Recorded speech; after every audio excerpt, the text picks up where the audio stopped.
Ani na pud kita magapatalinghog sa mensahe sa Ginoo, apasumpay sa atong theme of the month, Steadfast Faith for Trying Times. Ug miaging mga Domingo atong nadunggan mahitungod sa steadfast faith. Ug nahibalaan nato kung unsa gayod ang meaning sa steadfastness. Ug unsa po'y mga consequences kung kita dili magpadayon or steadfast diya sa atong pagkinabuhi sa Ginoo. Busa ning taknaa atong tanaw na usab ug kini usa ka dako nga challenge na usab sa atong kinabuhi. Ang uluhan sa mensahe sa Ginoo nining taknaa, how to be steadfast in trying times. Unsaon ginato nga mahimong malahutayon gayud kita diha bisan taliwala sa mga kalisdanan sa kinabuhi. Sa panahon sa mga kalisdanan, labi na nining panahona sa pandemic, matintal gid kita nga mo give up or mo laylo una, mas stagnant, dili mo grow, dili magpadayon sa pagpangalaga. Usa kini kadako nga challenge sa atong kinabuhi. Ang pulong sa Ginoo diya sa Hebrews 12:1-3 mao ang atong text dining taknaa. Ingon diha, since we are surrounded by such a great cloud of witnesses, let us throw off everything that hinders and the sin that so easily entangles, and let us run with perseverance the race marked out for us. Let us fix our eyes on Jesus, the author and perfecter of our faith, who for the joy set before him endured the cross, scorning its shame, and sat down at the right hand of the throne of God. Consider him who endured such opposition from sinful men, so that you will not grow weary and lose heart. Ang mga Hebreano nga Kristohano nag-endure gayud diha sa ilahang mga pagsulay o kalisdanan sa kinabuhi. Munang maka-encourage sila kanato nini mga taknaa aron di kita mahimong maluya, grow weary. Og ang author gayud nagapadayag nga ang kinabuhi usagid kini kalumba. Christian life is a race. Mo nang nining taknaa atong tan-awon ang mga steps kung unsaon gid nato nga mahimong steadfast diya sa atong pagtuo. Una nga steps kung saon nato nga maghimo kita nga mulahutay gayud hantod sa kusan. Consider the witnesses. Ingon diha sa Hebrews 12:1a. Therefore, since we are surrounded by such a great cloud of witnesses.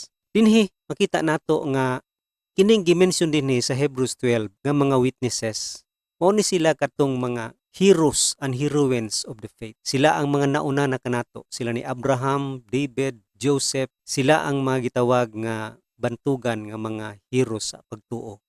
Kay nakita silang kinabuhi, ang naglahutay gud sila hangtod sa katapusan. Unsay pasabot nga sila witnesses? Una, witnesses sila of faith and endurance. Alang kanato sila witnesses sa pagtuo ug pagkamalahutayon. Makita nato nga sila gayud nidagan pagpadayon. They did not run perfectly, dili magid perpekto ang ilang pagdagan, but they run. Mo nang importante. Keep moving and moving forward. Wala gid sila mo quit or sila mo stagnant. Padayon gid sila nga nagdagan. Gi-endure nila ang mga pain and suffering taliwala sa mga kalisdanan ni atong mga panahona nga grabe kaayo ang kalisod o mga pagsulay pero nagpadayon gid sila. Makita nimo si Daniel, Joshua, Moses, grabe ang ilahang paglahut. Kung tan-aw nato, kung sila naglahutay, kung sila nagpadayon, kini mga tawhana, they are just ordinary people. Si Elijah, makita nimo sa James 5:17-18 nga si Elijah ordinaryo lang nga tao. Pero sa dihang siya nagampo, nagulan. They are common men and women. Pero makita ang ebidensya sa ilang pagtuog, sa ilang pagkamalahutayon, ang ilang endurance. Muna nining taknaa, kini sila mga witnesses. Makadasig sila sa atong kinabuhi tungod kay dili kita makaingon nga excuse ta. Kasagaran gid to mo ingon tao ramang gyud ko mo nang ing-ani gyud ang akong pagbati ug ang akong reaction. Dinhi makita nato nga sila mga tao pod pareha nato. Pero nag-survive sila ug nagbalahutayon sila ug nidaog sila sa lumba sa kinabuhi. Wala gid sila mo give up. Wala sila mustagnan sa ilahang pagpangalagad sa Ginoo. Dili gyud excuse kay sila timailhan. Sila witnesses, sila ebidensya nga naglahutay nga unta sila susama raman human pareha kanat. O nang sila gayod makadasig sa atong kinabuhi tungod kay sila witnesses sa pagtuo o pagmalahutayon. Ikaduha, sila witnesses of God's grace and faithfulness. Sila witnesses sa kamaayo sa Ginoo. Witnesses of God's faithfulness. Diha makita sa ilang kinabuhi ang pagkamaayo sa Ginoo. Munang dili tigid ta ka ingon nga di nato kaya kay naa na gid sila nga makita sa ilang kinabuhi unsa ka maayo ang Ginoo. Nga ang Ginoo reliable, nga ang Ginoo mo provide gid, ang Ginoo mo sustain gid sa ilaha. Munang kung wa ta experience mahadlok ta. Pero naa sila nga atong makita nga ang faithfulness sa Ginoo wala gyud na mawala. Makita sa ilang kinabuhi. Sa kinabuhi nila ni Moses, Abraham, David, makita nimo ang faithfulness sa Ginoo. Mo nang sila mga heroes of faith. Dili gyud malilong ang pagkamaayo sa Ginoo. Mo nang na ma-encourage ta nga matinud-anon gid ang Ginoo. Faithful gid ang Ginoo. Proven kana sa kinabuhi nila. Mo nang naatay pag-asa, naatay encouragement kay sila gani no nakita sa ilang mga kinabuhi ang kamaayo sa Ginoo. Makita gid pud na sa atong kinabuhi. Tan-awon nimo sa kinabuhi ni Joseph, proven ang kamaayo sa Ginoo sa kinabuhi ni Joseph. Ang grasya sa Ginoo nag-uban kaniya hangtod gayud sa paghuman sa iyahang kinabuhi. Ang grasya sa Ginoo nag-sustain kaniya diya sa rejection sa iyang pamilya. Iyang igsuon perti kamal dito. Ang grasya sa Ginoo nag-sustain diya sa iyahang pagkaulipon sa Egypt. Ang grasya sa Ginoo nag-sustain kaniya diha sa tentasyon. Wala siya matintal sa asawa ni Potiphar. Mao na ang kamaayo sa Ginoo. Si ang Ginoo man faithful. Na may faithfulness si Joseph pero ang Ginoo mas faithful gyud kay iya gyud proteksyonan. Nya ang grasya sa Ginoo nag-sustain kaniya diha sa mga unjust nga accusation. Gipasangin lang siya pero ang Ginoo nag-sustain gyud sa iyang grasya. Ingana kamayo ang Ginoo. Unya ang Ginoo pa gyud nag-sustain sa iya bisan pa kini gitawag nga forgotten promises. Ang usa ni kakauban sa prisuhan, nagsaad sa iya nga tabangan siya para makagawas pero wa nakalimot sa iya mga promises. Mao nang kining kamaayo sa Ginoo makita nato, makasustain gyud sa tanan natong mga kalisod sa kinabuhi. Unsa man ang imuhang experience nga kalisod, makita ang kamaayo sa Ginoo sa una silang mga kinabuhi. Mo nang ma-empower ta diha. Remember, una nga steps to be steadfast in this trying times is consider the witnesses. Tanaw nato ang mga nag-una nato, katong mga heroes of faith. Tanaw ang ilang kinabuhi. They are witnesses of faith and endurance and they are witnesses of God's grace and faithfulness. Ikaduha, cut off the weights. Una, consider the witnesses. Ikaduha nga steps to steadfastness is cut off the weights, meaning remove. Ingon diha sa atong text, sa 12b, sumpay atong ganiha, ingon diha, let us throw off everything that hinders and the sin that so easily entangles. Ang kinabuhi, magod nga gipadayag dinhi sa Hebrews, is life is like a race. Kung ikaw mo apil sa lumba, labi na 100-meter dash, kinahanglan dili kay katambok. Na yung mga excess nga weights sa imong, may mga bilbil, pananggalon sa gidunana. Meaning, lay aside every weight, tungod kay kana nga mga excess weight, di ka kusog mo dagan, dili ka kusog mo lihok, unya mo drag you down, makapahinay kanimo nga mubira kanimo nga dili ka makapadayon o kusog kay mo dagan sa lumba. Mo nang ingon diha, lay aside all weights. Unsa man kining mga weights nga naa sa tua, spiritual weights, no, gitawag ni siya nga unnecessary, nga kini mga butanga usahay makita nato nga dili daotan, dili gid siya daotan, murag inosente ni siya nga mga butang sa atong kinabuhi. Pero ang iyahang resulta is muhinder ka nato nga dita kadagan og paspas. Di ni siya mga daotan. They are sometimes labeled as good things. Mga maayo kini mga butanga. Pero di ta ka kabot sa the best. Good things ni pero di ta ka kabot unsa gid the best nga gusto sa Ginoo sa atong kinabuhi. In short, kini nga mga butang maayo pero dili maka-build up sa atong spiritual life. Una ingon dinhi, your greatest danger is letting the urgent things crowd out the important. Kining mga urgent, usahay kining mga panginabuhi nato, material urgent siya, kinahanglan bayran, kinahanglan makabot nato na nga target nga mahimo ng urgent kaayo gyud nga kinahanglan karon, no? Unya malimtan nato mga espirituhanong butang which is the important things sa atong mga kinabuhi. And you cannot run the race well kung naa ni mga excess nga mga weights. These things will keep us from doing what is best. Labi na ang best sa kaubuton sa Ginoo. Muna mga panahon usahay too much time ang atong gi-spend sa social media, pero kung prayer gamay ra. Muna kana nga halimbawa, klaro kayo nga urgent pero dili important. Sa atong mga kinabuhi, puno kita sa mga schedules. Kung tanawon nimo, asa importante diha. They are urgent, pero asa diha ang naay spiritual significance. Nga paingon ngadto gayod sa kimayaan sa Ginoo. Mao nang ingon diha mga excess weights na sila. Dili ka magmalahotayon, dili ka mo survive sa mga difficulties sa kinabuhi kung naa na sila nga nagpadayon nagalinger sa atong mga kinabuhi. Lay aside, get rid of these things kini makababag hinuon sa atong pagdagan og tulin ngadto sa finishing line. Mapakyas gyud ta niining kalisod nining mga panahon na. Ikaduha, lay aside all sins. Ingon diha, throw everything that hinders, mao to all weights, unya and the sin that so easily entangles. Kining mga gitawag nga besetting sins. Kini mga sins di kay dagko, makalimot ta usahay gani nga di mo gid ni sala, pero actually besetting sins. Nay mga panahon nga diin kita di kayo kabantay nini, labi na di ta kabantay sa atong mga weaknesses. Naatay mga weaknesses nga gitawag nato nga nahabit na gid nato na. Ginagmay lang, pero besetting sins gyapon siya. Mo na ingon diha naga-entangles, nagakuan ka nato nga dili kita katarong gyud og dagan. Nga murabag nagduwa ka og basketball, pero ang imong sapatos kana bitong taas og tikod. Sapatos nga pangwali, di man na pwede di makadagan na nagmayo. Basketball or dagan, nagsapatos ag nay tikod. High heels, kadagan ba ka na og tulin dili.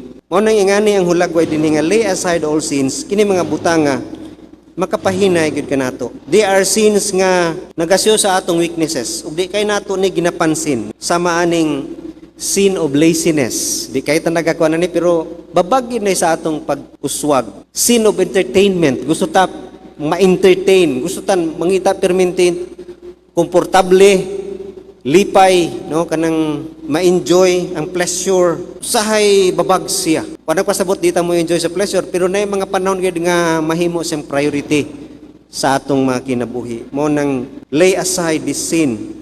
Sin of excuses. Na mga sala nga pa-excuse man ko ani kay musabot man ang Ginoo. Sin of unaccountability, no?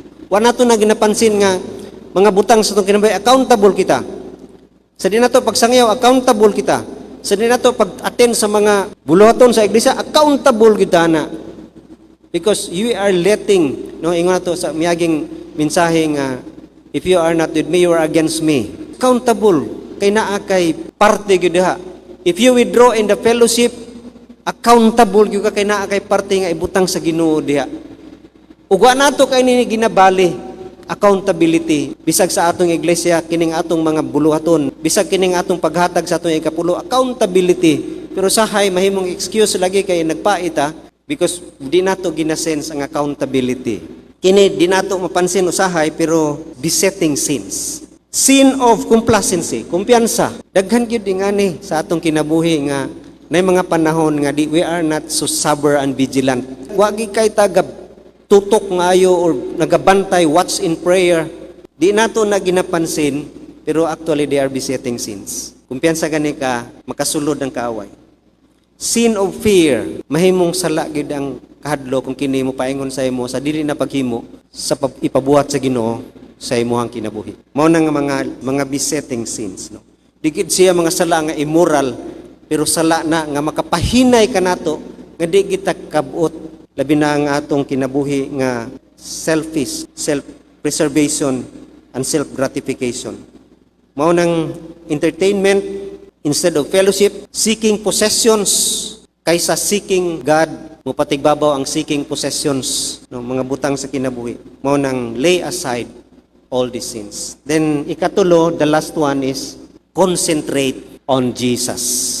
Mo na ingon diha sa atong text, sa katapusan sa 3 ug 4, let us fix our eyes on Jesus, the author and perfecter of our faith, who for the joy set before him endured the cross, scorning its shame, and sat down at the right hand of the throne of God. Consider him who endured such opposition from sinful men, so that you will not grow weary and lose heart. Fix Focus. I-fix gina ang imuhang mata ngadto kang Jesus Christ. If you focus on the Lord Jesus Christ, makapinis gyud ka sa goal. Tungod kay siya ang mahimo nimong power diha sa pagkabot sa goal. Mao nang taking off your eyes, imo ganing iwala ang imong mata kang Jesus Christ, hagbong gyud ta diha. Because focusing on Jesus alone, mao na importante sa atong mga kinabuhi. Because Jesus is all sufficient. Siya supisente na sa atong mga pakinahanglan nga mo-meet sa tanan ginatong requirement o tanan natong need. Mao nang si Jesus Christ, tama na siya. Wa na kay gikinahanglan pa sa kinabuhi. Mao nang diha na lang gid ka i-fix nimo ang imong mata sa iya. Focus on Him or make Him the center of your life. Look at Jesus Christ. Look Him, ingon diha, as your Savior. Ingon diha sa atong text, the author and perfecter of our faith. He is the source.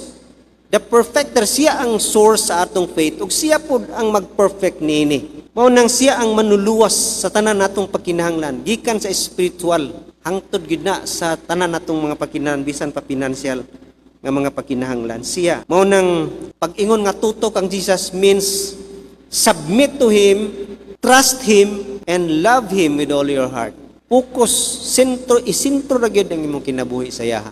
Murag siya ang imong kalipay, siya ang imong Savior. Siya tanan ang magtagbo sa imong mga pakinahanglan. Ang pagtuo, faith is seeing Jesus. Kung mailhan nimo siya sa imong kinabuhi, sobra pa kana sa tanan mga kalisod sa kinabuhi. Sobra pa siya sa rejection, sa fear, sa mga ridicule, sa anger, sa kining mga crisis nga atong nasinati karon. If you only know the Lord Jesus Christ. Makuha lang na if you fix your eyes. Kaya dili ka maka-fix sa imong eyes kang Jesus Christ, di ka kakaila sa yaha, daghay mga disturbance sa kinabuhi. Mo nang look at Him as your Savior, it means siya ang imuhang kaluwasan. Save from the penalty and power. Mo nang sa iya gyud, it means relationship. Be close to Him as your Lord and Savior. Concentrate on Jesus. Then focus on Jesus as your example. Ma-encourage ka kung makaila ka kaniya. Ma-encourage ka sa mga kalisod sa kinabuhi. Kung makita nimo siya nga example sa imuhang kinabuhi. Example siya sa mga kalisdanan.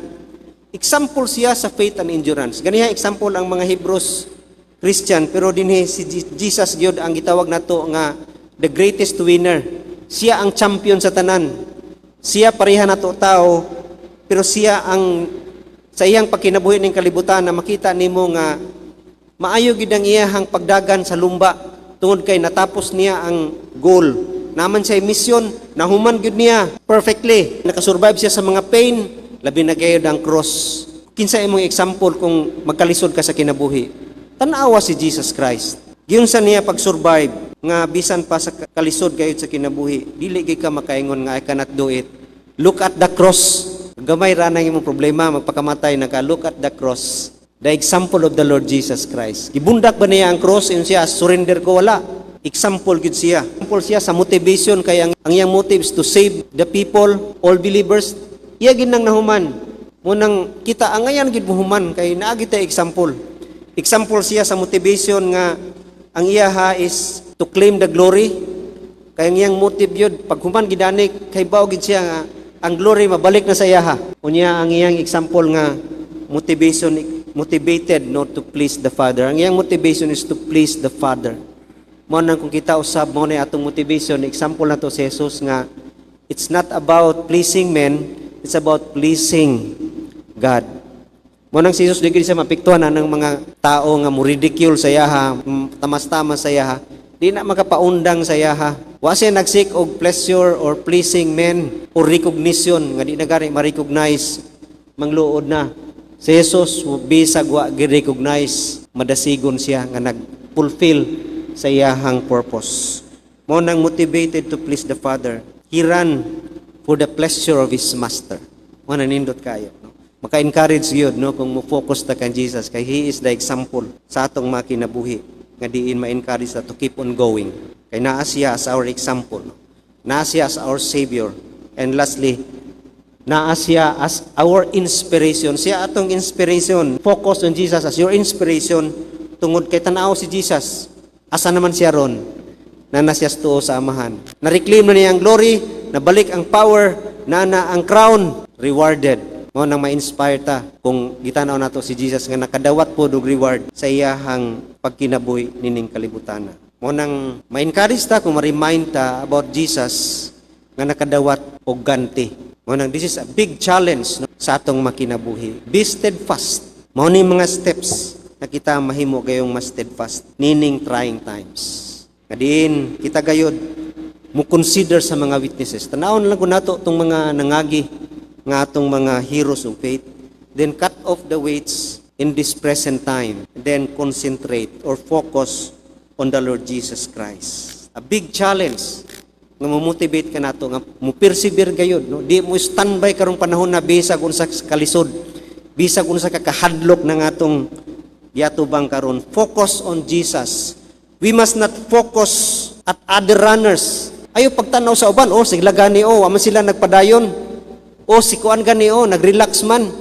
Do not focus si Jesus o kining mga Hebrews wa siya na nagtanaw sa mga runners uban. Sa lugba gud sa kinabuhi lain tag lane nga gina-follow. Naa kay katuyuan sa Ginoo, na kay purpose diya sa church. Ayo pagtanaw sa imong isig katao nga siya lagi lain og lane ang ipatuban sa imo. Sa lumba sa dagan lain kag lane dili ka pwede mo cross og lane. Kalilaing kag agihanan. Mao po na sa kinabuhi. Do not look at others. Lain-lain ta nga giset sa Ginoo nga goal sa atong kinabuhi. We must not focus on the circumstances. Dili ta mo tanaw ga bagyo, ga pandemic, ga usan ning sitwasyon nato karon ma-defeat ug ma-distract ta niya na mga butanga. Just focus on Jesus. Mo gani nang pag-ingon gani nga focus ang example na ang horse kay ang horse maglumba na ay tabon diri kay para di makakita diri side. Focus siya sa goal. Focus on the Lord Jesus Christ. Way maka-distract kanimo nga makabuot nimo ang katagbawan o kadaugan sa kinabuhi. Dili mga tao, dili circumstances. Og we must not focus on the things of this world. Pinakadako gyud kayo nga musira sa atong maka-distract sa atong kinabuhi kining kalibutan ng mga butang. Labi na karong panahon nga nagkataas gayod ang kahimtang sa kalibutan kining material no grabe nga mahaylo gyud ka mo tan-aw kumututo ka diha. Mo nang we must not focus on these things if we want to persevere. Focus ta sa mga langit ng butang. Our primary duty is to look at Him. Mao gid na ang atong primary duty. Focus on the Lord Jesus Christ. Nga wa gyud makapugong kanat. Get rid of the weights nga naa sa atong makinabuhi. Then make up your mind to be patient. Kinahanglan gyud ang pasensya karon mga panahon na. Kaya ang kinabuhi nato naa gyud ang kalisod.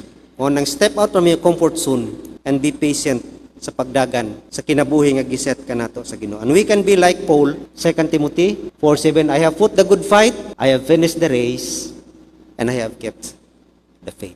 Magampo ta?